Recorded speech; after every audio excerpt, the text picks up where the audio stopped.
Horns up and welcome to Headbanger's Kitchen. We have hit 500,000 subscribers on the channel. This is an unbelievable milestone. I don't think I would have ever imagined in my wildest dreams that I would be a YouTuber with a channel that has 500,000 subscribers. I'll need to pinch myself and check if I'm dreaming. But before I do anything else, I have to say thank you. Thank you to each and every one of you who watches the videos, who smashes that like button, who subscribe to the channel, who hit the bell icon and got notifications, who left me a comment, who support me on Patreon, who buy the Headbangers Kitchen merchandise, who bought my cookbook, who basically, if you did anything to support Headbangers Kitchen, I thank you, and I'm honestly just super grateful and extremely humbled by your support. I'm almost speechless, except that I am speaking, but yes, thank you all very much for your support through the years. So I thought I would do this video to kind of give you a sort of look into the journey of Headbangers Kitchen. In fact, I have a question for you. How many years have you been watching Headbangers Kitchen? Because this channel is actually 9 years old. Yes, believe it or not, the channel has been around for 9 years.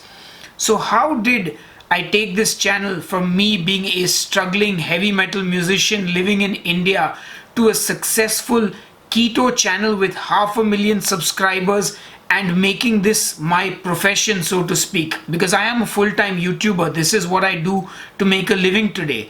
So I thought it would be fun, especially for those of you who liked the channel beyond just the recipes and want to know more, what my journey has been like. So yeah, in fact, I've even got a couple of pages of notes because 9 years is a long time and there is a lot to cover. So I guess get yourself a nice cup of coffee or tea, sit back and get ready for the journey into Headbangers Kitchen. Cheers! So let's start at the beginning. As a child, I loved good food and I also enjoyed cooking. In fact, I wanted to be a chef when I was about 10 or 11 years old, and I had big plans to start my own restaurant as well. But I discovered heavy metal later on during my high school years, and since that moment till today, there has been no looking back. Honestly, my love for heavy metal just made me want to be a musician and pursue music full time, and that's pretty much what I've spent my adult life, well, in fact most of my life, doing. Actually, I've been a musician for 20 years now, and actually more, 22 years I've been making music, learning, making, writing and recording albums. And once that was in the picture, all other professions, academia, everything was out the window. In fact, I even dropped out of college and started working in a studio as a recording engineer's assistant so that I could pursue my musical dreams. However, my love for food never went away. So I was always cooking, I was always eating. In fact, when metal bands used to come and tour my city, Bombay, and I used to organize concerts myself, bands would often stay at my house and I'd end up cooking them breakfast. In fact, my eggs had quite a reputation. In fact, my band is called Demonic Resurrection, so my omelets were called demonic omelets, and everyone wanted to come to my house to eat demonic omelets. So I never lost that passion for food and for cooking. And in 2007, when I got my first camera phone, I think it was a Sony W810i, which, if I'm not mistaken, it was gifted to me by my wife Dipti, who was my girlfriend at that point in time. I uploaded my first recipe to Facebook. I think it was a chicken dish. I had taken one really bad picture of the dish and written out the recipe, and I called that series Demonic Cookery. Because again, everything that I did in life was sort of connected to my music and my band Demonic Resurrection. So everything would have a demonic tag to it. Though I can already see some Christians getting riled up. Don't worry, it has nothing to do with your religion. It was just because I like fantasy, like Lord of the Rings. So when I talk about demons and stuff, I'm talking about fantasy based stuff. It's got nothing to do with religion. So Demonic Cookery was the series I started on Facebook. And as I did that, around 2008, 2009, 2010, around those couple of years, YouTube started to get really popular in India because the internet was a lot better by that time. We had broadband connection, so people could watch a lot more YouTube. And I was watching a lot of cooking on YouTube. Oh, yeah. In fact, some of the channels that really inspired me were Epic Mealtime, because I was just blown away by their channel. Like, these guys were taking a pig and stuffing the pig with a turkey, and the turkey was stuffed with a duck, and the duck with the chicken. I mean, and they put bacon on everything. So my mind was blown by that channel, and I loved their food. And in fact, yeah, I mean, I think like that whole concept was incredible. Obviously their channel has changed a fair amount now, but back then it was really something that I looked forward to watching. And there was another channel, the Barbecue Pit Boys. Again, lots of meat on that channel. I particularly remember this video where they roasted 3 whole pigs in a smoker. And for me, living in Bombay in an apartment, not having the opportunity, one, to get that quality of meat, and to cook outdoors with like barbecue and grilling and smoking, that stuff was really exciting. Of course, I watched the usual favorites: Gordon Ramsay, Jamie Oliver, Nigella Lawson, Heston Blumenthal, a lot of chefs, and found inspiration there as well. And watching these videos, I kind of like the idea of the visual format of recipes. While I do read occasionally, I'm not an avid reader, and I never really liked reading recipe books. So having that visual element to sort of watch somebody do something and follow along was really exciting for me. So in 2010, my band, we released our first music video. And this was shot by a good friend of mine called Srinivas. He's the bass player of another local metal band called Scribe, and a very good independent filmmaker. So he was doing our music video, and I just sort of approached him with the idea of filming my recipes. I said, look, I'm doing these recipes on Facebook. I've been thinking about filming them and putting them on YouTube, because I'm watching a lot of stuff there. And he was like, it sounds good, but just doing cooking, why don't we do something more? Make it interesting. And after a bit of brainstorming, the idea of Headbanger's Kitchen was born. So I thought we'd do a recipe based on a band, which I would interview then, and the band would then taste the food. So it sort of tied in not just the cooking, but also the music element. And I'll be honest, one of the big motivators for me was the fact that if this took off, people would listen to my band then, because they'd come to the channel to either watch a recipe or to check out an interview with their favorite band. And then they'd know that I was in a band, and they'd probably listen to the music, and they'd hopefully like it. And that would sort of help my music career. So Vas was on board, and he had a full production team. So we actually shot the first episode sometime in 2010. I think it was October, because there was a band called Nerve Cell from Dubai. They were playing a few shows in India, and a couple of bands that I was working with at that time were playing with them, because I had a record label. Yeah, that's a whole other story. And I was releasing some albums from these two bands. So I was tied into this entire scenario. So I was like, look, we got an international band coming to India. Let's shoot the first episode. So I picked my favorite food, beef burgers and rustic potatoes, and we shot the first episode in October of 2010.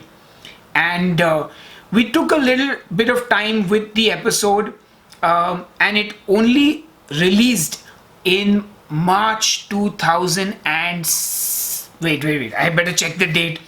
Yes, 1st March 2011, we released the first episode of Headbanger's Kitchen, featuring Nerve Cell from Dubai, where I made demonic hamburgers. Actually, it was called a Demean burger because the band has a song called Demean.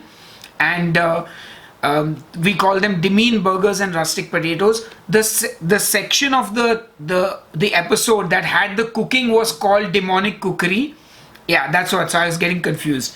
But yeah, we put that out on the 1st of March 2011, and Headbangers Kitchen was born. And you know what?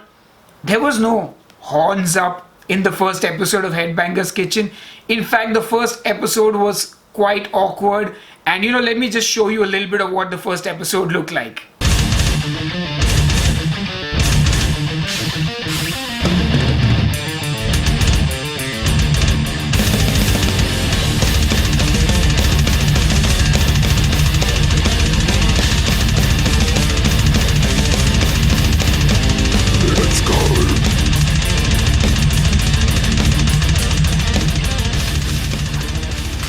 Hey, welcome to Headbangers Kitchen. I'm your host Demon Stealer, and we got a great show for you guys today. I'm going to be making a demonic hamburger that's going to have some bacon in it, some cheese, some beef patties, and some mushrooms. And to go along with that, we're going to have some nice rustic sauteed potatoes. So come on, let me show you how we go about it. So the first year of Headbangers Kitchen is what I like to call season 1. So Srinivas and his entire team, they were called Enter Gorilla Films. We shot 8 episodes together, and we featured many local bands. We had Scribe, we had Bhayanak Moth, we had Undying Ink.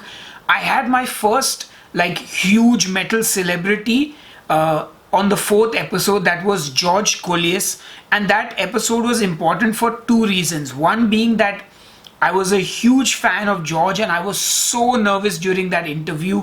And he was the first sort of superstar of the heavy metal world that I was interviewing. And the second reason being that that was the first time I actually made Indian food. Now, many of you know me as a spice wuss. I don't like spicy food, which is why I never enjoyed Indian food much. I would never cook Indian food, I would never go out to an Indian restaurant, and I would never order it given the choice. I would always go for the steak or the burgers, and I still do. But I have a new love for Indian food. And I would say it was kick-started during that episode when I started to discover it, because I was like, look, George is coming from Greece.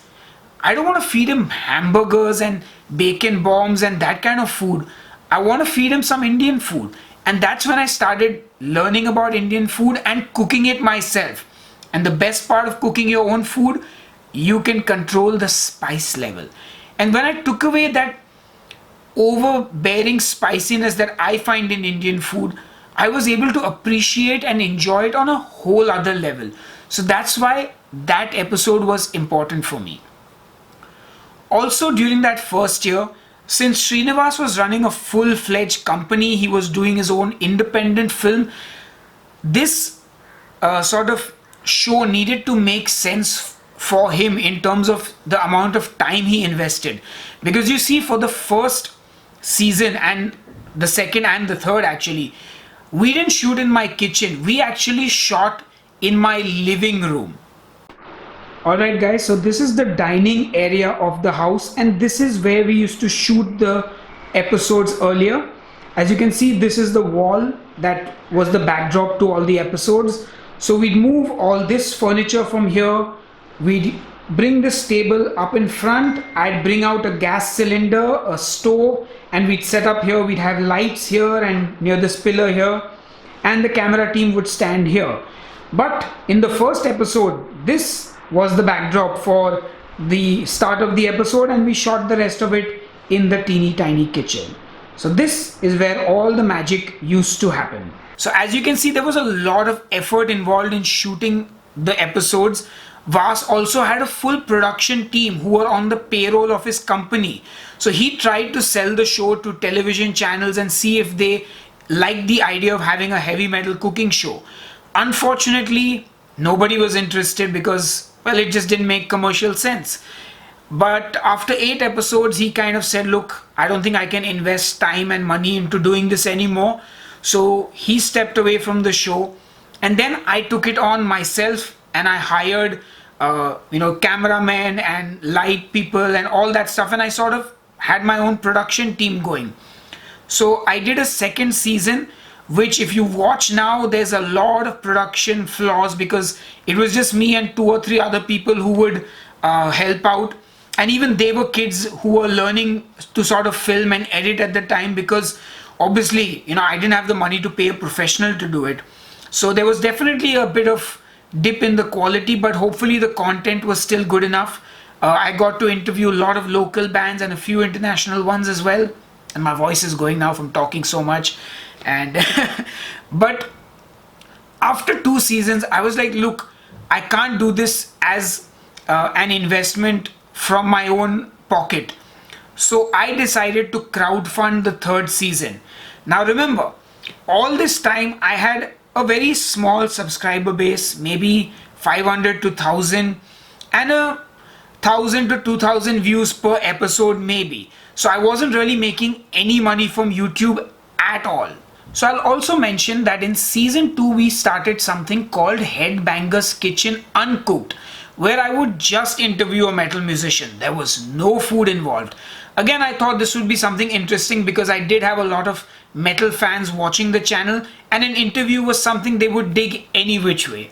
So after about 2 seasons, which was 16 episodes, I decided in November 2013, I have to check my dates here, I decided to crowdfund the show, where fans of the show could, contribute to basically make the show happen. And I would deliver 12 episodes. So the idea was to do 1 episode a month. And we gave many sort of perks to the fans, like early access, t-shirts, posters, and a whole bunch of other things.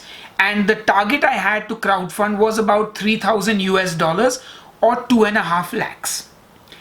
And we very successfully crowdfunded the third season. In fact, we went over the crowdfunding goal, which was really heartening for me. It showed me that there were a lot of people invested in the show. So I was super grateful. So season 3 kicked off in April 2014. And that was also the birth of the catchphrase, Horns Up. Horns up and welcome to a new season of Headbanger's Kitchen. This season is extra special, and that's because you guys, the fans of the show, made it possible by contributing for our crowdfunding effort on Wishberry. So big thanks to all of you guys out there. And during season 3, I also continued the Headbanger's Kitchen Uncooked series, which was sort of like a bonus episode that was given to all those people who crowdfunded the show. And 2014 was spent mostly doing episodes for season 3. But in July or June of 2014, I signed to a MCN or a MNC. These are those companies that take over your YouTube channel and monetize it for you, and they they sort of tag your videos correctly, they help you with thumbnails and all that kind of stuff. So I signed up with one of these companies, and you have to understand, at this point I didn't want to be a YouTuber. This was all still stuff I did on the side, which would sort of benefit the music that I was making in some way or the other. So in fact, it was funny because this company would constantly pester me to put out more videos, to do things around celebrations, like, oh, this festival is coming up, make a recipe for it. And I'm like, no, I'm not interested in this. I don't want to be a YouTuber. I want to just make music. This is all on the side because, the show was still fun to do. So we did the show all of 2014. And I obviously, because I was doing the show and it was crowdfunded, I got a bit enthusiastic about it. And in January of 2015, I started something called Bacon Tadka.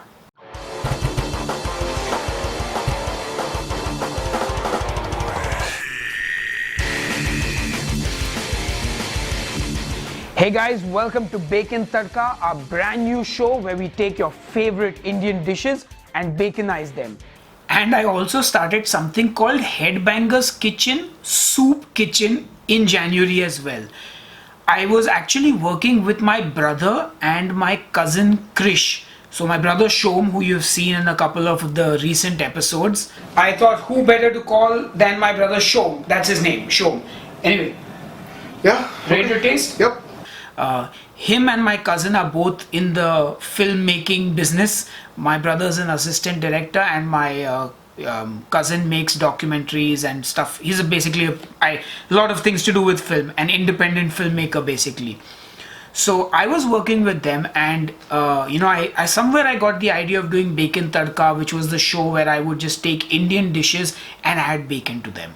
And as you can obviously tell, my inspiration was Epic Meal Time, because they put bacon in everything. So I was quite inspired to do a show like this, and we did 8 episodes of that series, Bacon Tadka.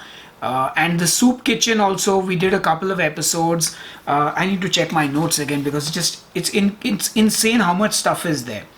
But yeah, basically 2015 we did a lot of this. I even started something called Headbangers Kitchen Hacks.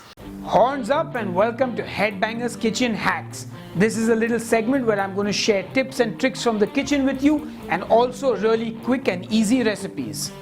And yes, in June 2015 is when the last episode of season 3 went online. And I remember this very well now because around the middle of the year, this is the middle of 2015, I reached a point, and I guess also it was because I started doing so many sub-series of Headbangers Kitchen, and as you saw, the actual episodes also took a lot of production time. But at this point, the channel really didn't go anywhere. It was not growing in terms of an audience. It was not growing financially. I hadn't received a penny till date. This was already 5 years or 4 years into Headbangers Kitchen. Not a penny earned from it. A lot of work going into it. No subscribers, or not enough at least to justify what I was doing. Not enough views. Struggling to get people to watch it. I just gave up. I said, look guys, well, when I say guys, I mean I was telling myself because everyone else was on hire. But I was like, I'm done. I don't think I can do this format of the show anymore with this amount of work. Because, I just want to make music, and this effort here is not justifying the returns. So what I did was I said to myself, look, I'm going to film whenever I feel like, on my own time. I'm not going to do the show anymore where I call a band and interview them. I'll just cook recipes in my kitchen because I still loved cooking. I still loved making new dishes, exploring different foods. So I said, look, I'll set up one camera in my kitchen. I'll do an easy sort of edit on it, and I'll just do it when I feel like, as a hobby, not as me trying to just do a proper show or anything. It was a hobby any which way, but I was like, all this time I spent on Headbangers Kitchen, I could invest that time in working on my band, on my music. So that's what my plan was at that time. So middle of 2015, you'll see that I sort of switched over to doing this, like single camera shot videos in my kitchen. Hey guys, so this is the kitchen where I shoot all the recipes. As you can see, it's a fairly small kitchen. That's my oven there. That looks like it's, I don't know, it just looks like a death machine. It's cooked over 300 bacon bombs. That's the stove where I make all the delicious dishes. And here in front of the washing machine, I place the camera, I stand there in front of the oven, and I shoot the videos. And as you can see, I've got an instant pot now. So if you want to see some instant pot keto recipes, let me know in the comments. And this is the fridge where I store all the food. So that is my small little kitchen. Also, I forgot to mention, in Bacon Tadka, I actually got my dad involved. That's the first time my dad ever got involved with Headbangers Kitchen. And he played the role of Daduji, or the grandfather who would explain the dishes. Yeah, it was a fun thing to do. So it was kind of like a family affair. My brother was filming, my cousin as well, and my father was in the videos. Also, one thing that we did during Bacon Tadka, which was still ongoing because I didn't do any work for Bacon Tadka except for the creation of the recipes and cooking it. My brother would do the edits and my cousin would do the filming with him. So it was less stress for me. But yeah, it was like a little family affair. So after all this happened in the middle of June and I started just doing regular recipes, in November, Bacon Tadka also came to an end because my brother and my cousin got busy with their actual jobs. So again, it became an issue of timing and can you invest this kind of time for no money? So they got busy with their stuff. I put it to rest. But in November, once I had started doing these easier to film videos where I would just set up the camera in my kitchen, I actually started calling back band members, and I would just interview them casually in my kitchen rather than set up an entire interview section in a different part of the house and make a big set of it and all that. And also 2015 was a very important year because this is the year I got introduced to keto. So around that time in June or so, my bandmate introduced me to keto, and I'll actually put a link here to the on the I button where you can watch my keto journey. But I got introduced to keto this year. So in November, I started bringing back band members. I was doing these random food videos, and on 2nd December 2015, I started my own keto diet. And why that's important is because on 2nd December, when I started keto, that very day, I uploaded my first keto recipe, which was bulletproof coffee. And that episode is special for another reason, because it is also the first episode that Dipti, my wife, was on. She was still my girlfriend at that point in time. So that was my first episode with Dipti where she came on the show and she tasted the coffee with me. And I'll actually link it here on the I button. I'm sure you guys want to watch that. Or I'll just show you a little clip from it. So fast forward to Jan 2016, I'm still doing the keto diet. So I started posting more keto recipes. I posted my cauliflower pizza, zucchini pasta, tuna salad. In fact, the tuna salad video is the first video where my father made an appearance, not as a character in a sketch, but as a taste tester. So that was the first recipe on Headbanger's Kitchen that he taste tested. And I was doing keto all through December 2015, 16, January, February, and more and a little bit of March. But in February, we celebrated 5 years of Headbanger's Kitchen, and I had this band called Cryptos come on the show, and I had them simply because they were one of the biggest Indian metal bands. In fact, they are probably one of the most well-known Indian metal bands who never featured on the show. I literally had every famous Indian metal band on the show except Cryptos. So that's the reason I said, you know what, I'm going to go back to the old format for this one episode because I really wanted to have them on the show. And I made a bacon cake on that show for them. But I was doing keto recipes January, February, and a bit of March. Now, I'll be honest, that was the first time I did keto. I lost 12 kilos, but I was a little overwhelmed with the amount of meat I was eating. And I think that was the time also where a lot of vegan documentaries had come out, like Earthlings. A lot of my musician friends had turned vegan. So I think all of that played a little bit on my psyche. And March 15th or so, I decided that I would be vegan for 2 weeks. And that was also the birth of me vlogging. I said I'll do this vegan diet for 2 weeks and I'll vlog every single day of it. So March was a big month because I stopped doing keto recipes. I went to vegan vlogging, and in March, I actually cut ties with that company that was managing my YouTube channel. And here's where it starts to all get interesting. I got paid out for 5 years of Headbanger's Kitchen. The amount that I earned in 5 years of the channel was $120. 5 years of all that work amounted to $120. And you should know at this time I was still under 5,000 subscribers. I was averaging 1,000 to 1,500 views maybe a video. Maybe. So I got that payout. I left that company. I got $90 in hand, by the way, after their share of it. So I was like, okay, whatever. It's cool. But I'm like, I'm taking charge of my channel now, all of it. And the next month, after the vegan vlog ended, I got paid out for 1 month's viewership, $100. And that moment is kind of from where things started to go up with Headbanger's Kitchen.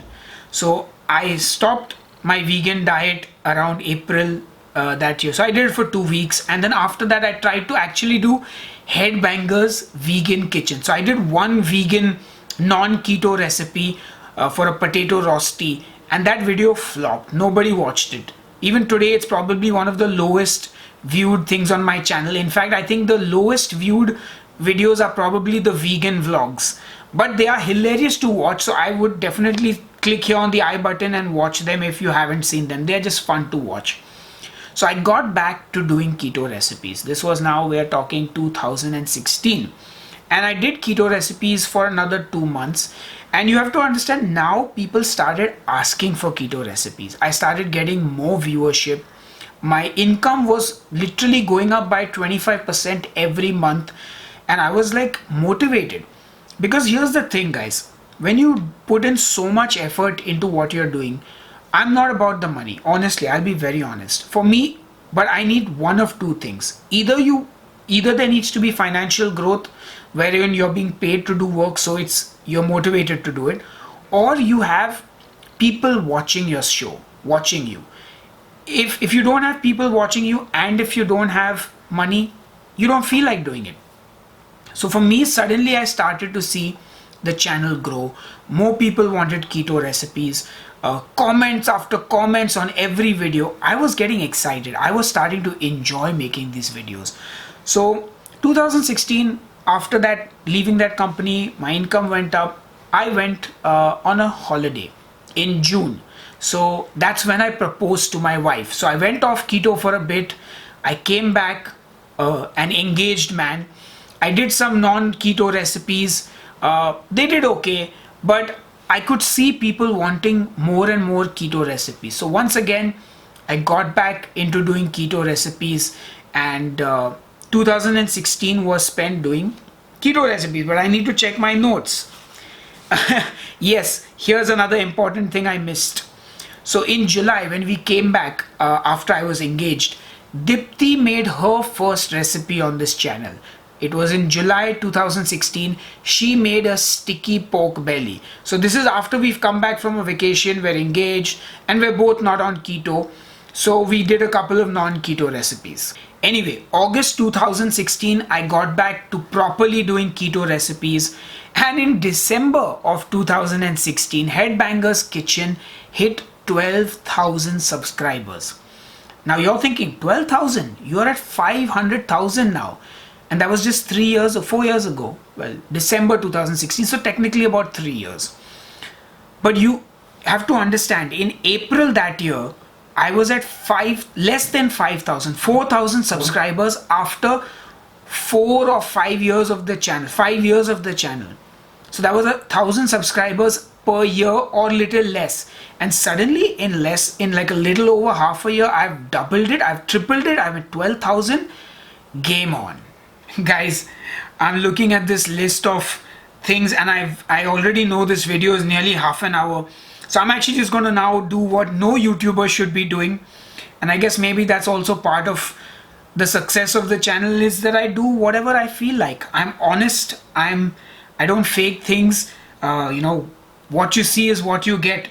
So I'm just going to go over it. So 2017, I got married to Dipti in January. And we've been married 3 years now. I did the egg fast, I did vegetarian keto, I did vegan keto. I started, I basically spent my time making recipes, keto vlogs. And in October 2017, we reached 100K subs. Now I'm just going to rewind them back because I haven't read all this in chronology. I just made notes. So I'm going back to, we had like 12,000 subscribers in December 2016, and I'm at 100K in October 2017. What? Okay, even I should have gone through this list. And in November 2017, after hitting 100K, we had a new logo and a new website. So headbangerskitchen.com was born, the new logo. So the old logo was designed by a friend. It's me eating a cricket in Bangkok with chef's hat and blood, very heavy metal. By that point, I realized that my audience was not a heavy metal audience. It was you guys. Well, some of you are heavy metal guys, so yeah. But a lot of you aren't heavy metal people. And the blood is a little off-putting, I guess, if you're not into metal. So we changed the logo, made it a little more neutral, so to speak. But I kept my horns up, I keep my metal t-shirts, all that stuff. So that happened November 2017. December 2017, I did the carnivore diet. Yep. And then in Jan 2018, I started my Keto 101 series to help you guys with the keto diet. So as you can see by now, 2015 December till 2017, I've been doing keto on and off. So I've started to get some knowledge about it. I start to feel confident that I can impart that wisdom to you. And I started the Keto 101. I also tried doing OMAD. I gave up. Then 2018 February, that's a big moment. I quit my day job. So all this while I've had a day job that pays my bills. Even though I was making more and more money on YouTube as the subscribers grew and the views grew, I was still not confident to quit my job because I've always had that safety net. But in 2018 February, I quit my job. I worked with this company called Furtado's Music as their artist relations manager. I was with them for 11 years. And I love them. They're amazing people. Honestly, they were the reason I could do whatever I wanted on the side, like play in my band, make YouTube videos. And they just said, do what you want. They let me work from home. That's how cool they were. So yeah, that happened. And then I got my first keto book, the Ketogenic Diet Cookbook, where I gave 12 recipes and I edited the entire book. But that wasn't my book. And yeah, I kept making videos, and December 2018, we hit 300,000 subscribers. So that means, wow, October 2017, in a year's time, it's tripled. Wow, that's insane. That really is insane. 2018 was just making recipes. In January 2019, I worked on my own keto book, Keto Life, which most of you have bought. If you haven't bought it, think about buying it. It's a good book. But yeah, I did my book. And I think I kind of realized that this channel had to just be keto recipes. No more vlogging, no more nothing that is not keto recipe or a Keto 101. I think I found my focus. And then I screwed it up. Because in July 2019, I decided I wanted to still make keto recipes on this channel, but I didn't want to do keto because I wanted to explore other things. So I made a video announcing that I was not doing keto. And that was not good for my channel. So I removed that video and I started another channel called Headbanger Eats, where I would do non-keto stuff. But I continued to do keto things on this channel. And then I realized that people forgot. And I think one of the things I've always battled with on YouTube, which I'm slowly making peace with, is that not everyone who's subscribed to your channel watches all your videos. And you won't always get the views that you want on things. And you will never fully understand YouTube, but it's a learning process and you just got to roll with the punches. So 2019, I tried to get back on track after that disastrous video. And in 2020, I started the Keto for Beginners series. And here we are today, 500,000 strong, 500,000 Headbangers Kitchen Keto Metal Maniacs. We need to come up with a name for you guys. The Keto Warriors. Nah, too generic. The Headbangers. Might not work for everyone. We'll think of something. You guys let me know if you have any creative names for what we should call you. In fact, if you're watching this at this point, if you have sat through all this information, thank you. I love you. I'm speechless again. Because for anyone to sit through this much jibber jabber,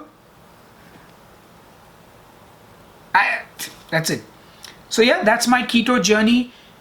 Hopefully in under 30 minutes. If I've exceeded 30 minutes, phew, my voice is like totally messed up. But you know what?